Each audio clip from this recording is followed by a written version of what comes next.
Faltaba una semana para la boda de mis sueños. 200 invitados, el vestido perfecto, el hombre que amaba esperándome en el altar. Pero al pasar por delante de la habitación de mis padres, oí unas voces que me helaron la sangre. Va a plantarse ahí arriba como la patética fracasada que siempre ha sido Siseo mi madre. Y entonces llegó la voz de mi hermana Chloe, cargada de veneno.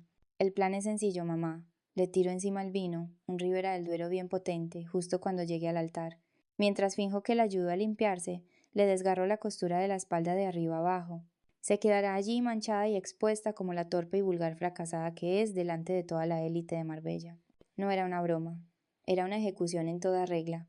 Pero antes de contaros cómo les devolví la pesadilla, dejad un comentario y decidme desde dónde me estáis escuchando y qué hora es ahí ahora mismo. Me encantaría saber quién forma parte de nuestra comunidad. No grité, no entré en la habitación exigiendo una explicación, ni siquiera lloré. En lugar de eso me quedé en el pasillo, inmóvil, sintiendo como el frío se me metía en los huesos. No fue la sorpresa de la traición lo que me paralizó, fue lo familiar que me resultaba. Durante 28 años había sido el comodín de la familia, necesaria para que las luces siguieran encendidas, pero invisible hasta que algo se rompía. Yo era la hija de cristal. Miras a través de una hija de cristal para ver las cosas brillantes y doradas que hay detrás. No te das cuenta del cristal hasta que se rompe y te corta. Caminé en silencio hasta mi cuarto y cerré la puerta con llave. El clic pesado del cerrojo sonó como el martillazo de un juez. Me apoyé en la madera y miré alrededor de la suite de invitados. Era opulenta, elegante y cara.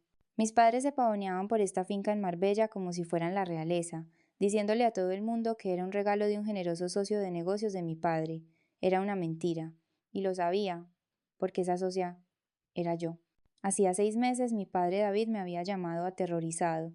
Sus tarjetas de crédito estaban al límite, no tenía liquidez y le aterraba parecer un fracasado delante de sus amigos ricos. Necesitaba un lugar para la semana de la boda que oliera dinero viejo a clase alta. No hice preguntas. Simplemente creé una sociedad fantasma, desvié los fondos y pagué anónimamente los 50.000 euros de depósito. Me dije a mí misma que estaba salvando la reputación de la familia.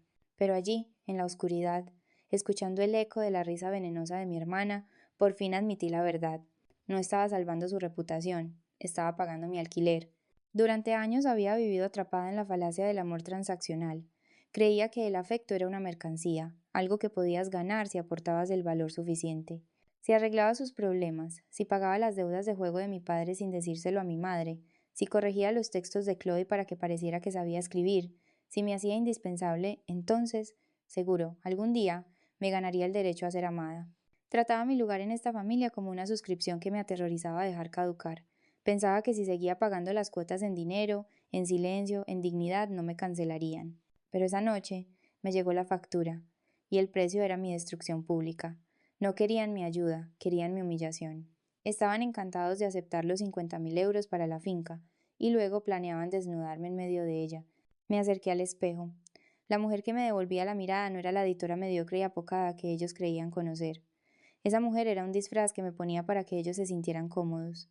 La verdadera Rachel era la dueña de Apex Media. La verdadera Rachel acababa de negociar una oferta de adquisición por 25 millones de euros. La verdadera Rachel se había cansado de pagar por un sitio en una mesa donde ella era el plato principal.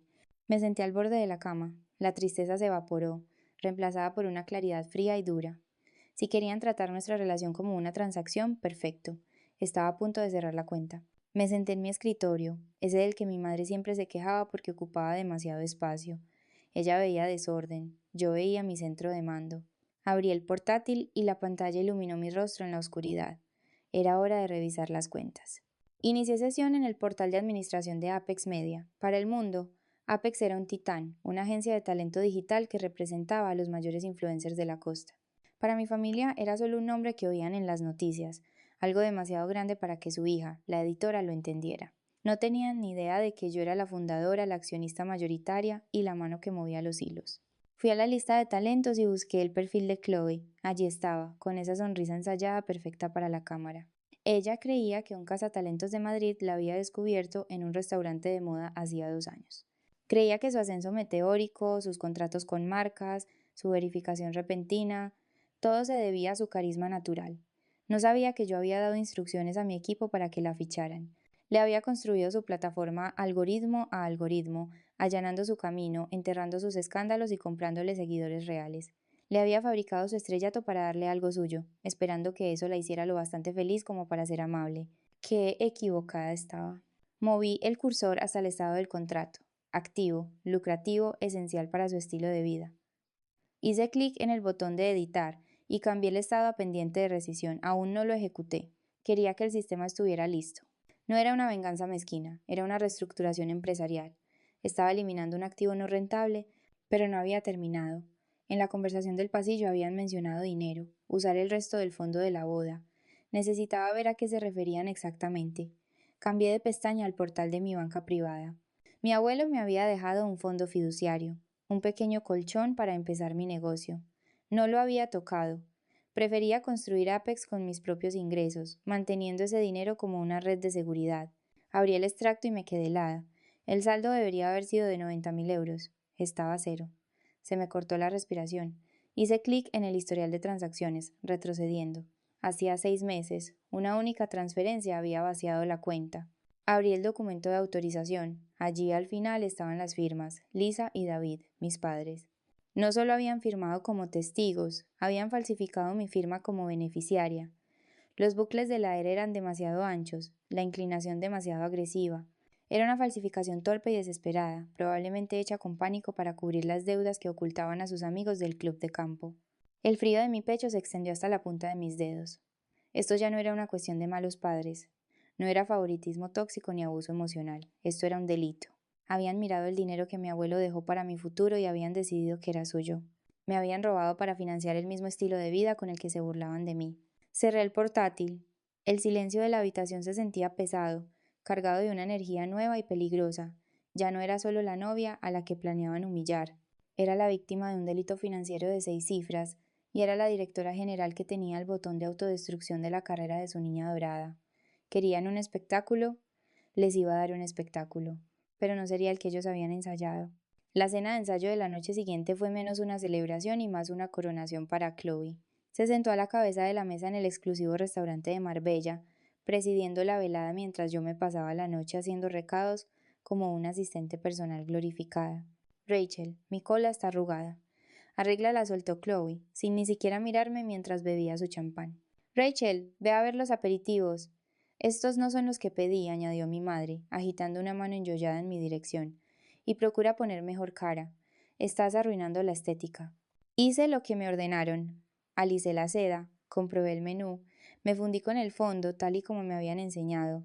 Pero cada vez que se reían, cada vez que mi padre brindaba por la hija que sí había llegado a algo, la rabia en mi pecho ardía con más fuerza.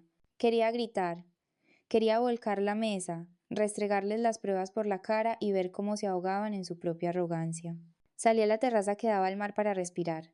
El aire salado era frío, cortante. Me agarré a la barandilla hasta que los nudillos se me pusieron blancos. Esta era la parte más difícil.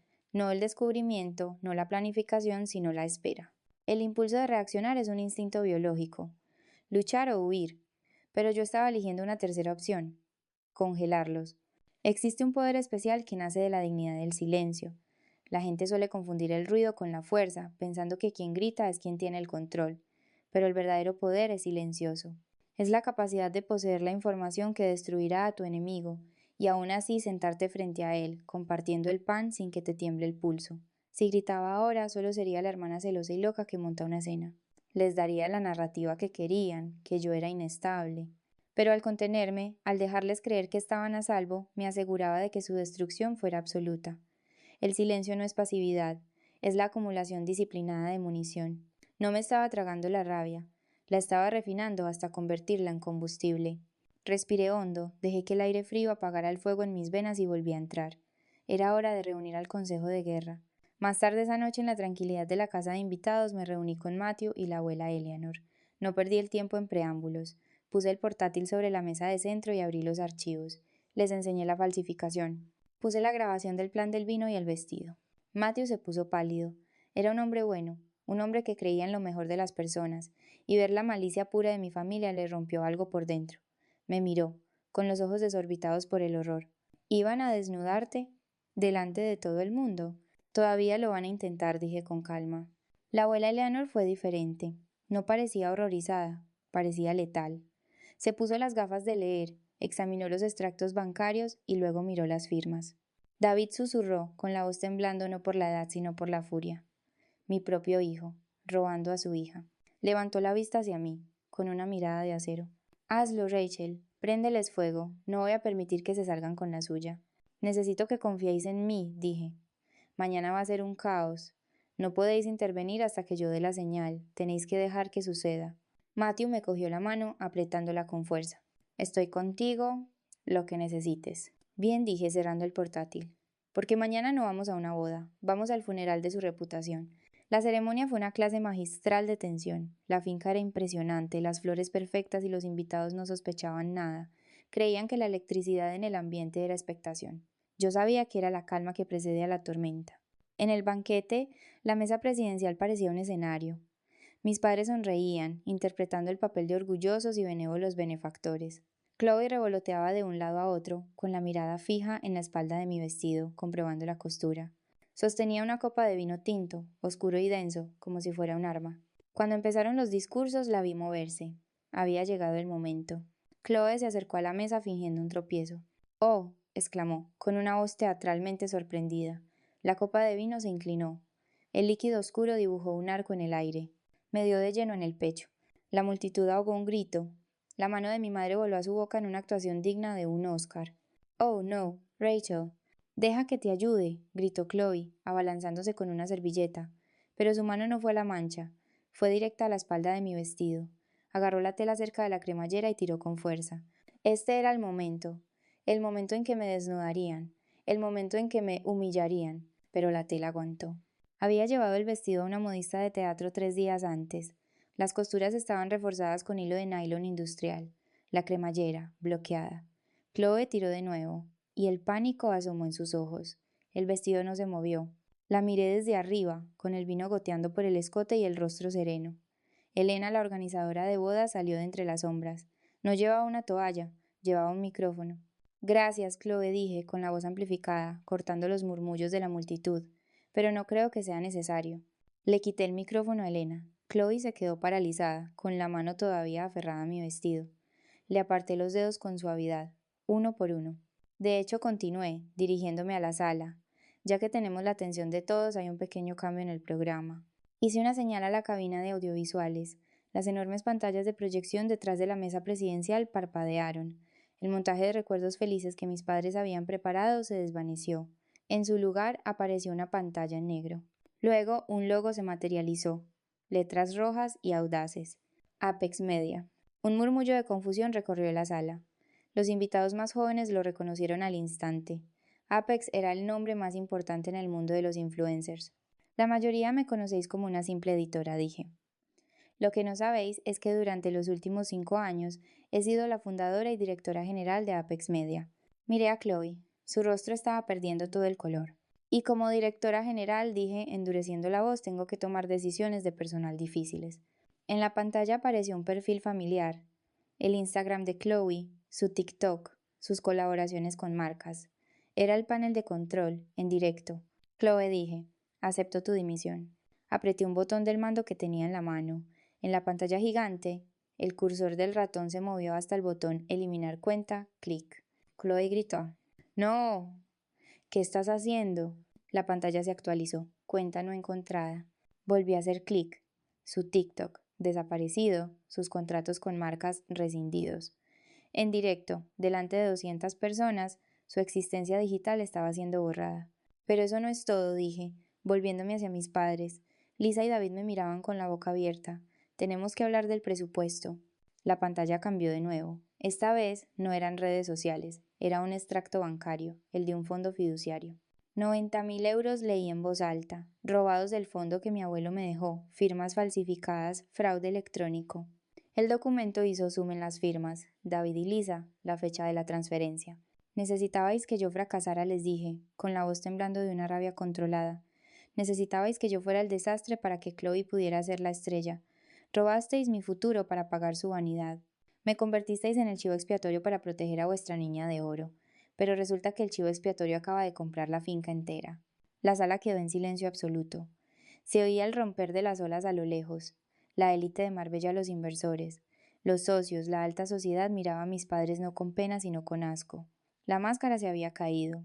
La fachada de dinero viejo se había desvanecido. Solo eran ladrones con ropa cara. Fuera, dije. Todos vosotros. Las secuelas no fueron ruidosas. Fueron el silencio asfixiante de una habitación de la que han succionado todo el aire. Chloe miraba su teléfono, tocando la pantalla frenéticamente, pero ya solo era un ladrillo de cristal y metal. Su reino digital, lo único que de verdad amaba, había desaparecido. Me miró, con el rostro convertido en una máscara de rímel y terror, dándose cuenta de que sin su plataforma solo era una chica con un vestido blanco en la boda de otra persona. Mis padres buscaron la mirada de los invitados, de los inversores, de la élite que se habían pasado la vida intentando impresionar, pero nadie les devolvió la mirada. La gente se daba la vuelta, miraba sus relojes, hacía señales para que trajeran sus coches. La muerte social es más silenciosa que la física, pero huele igual. La abuela de Leonor se levantó, no usó el micrófono, no lo necesitaba. Caminó hacia mi padre, y el clic de su bastón contra el suelo marcaba un ritmo solemne. David dijo, con una voz que tenía el peso de una sentencia final. Le has robado a mi nieta para financiar tu vanidad. Ya no eres mi hijo. Eres una mala inversión, y voy a liquidar mis activos. Le dio la espalda. Fue el sello final de su ruina. Matthew se acercó y me rodeó la cintura con el brazo. No les dijo ni una palabra. Simplemente me guió hacia la salida. No corrimos, no nos apresuramos.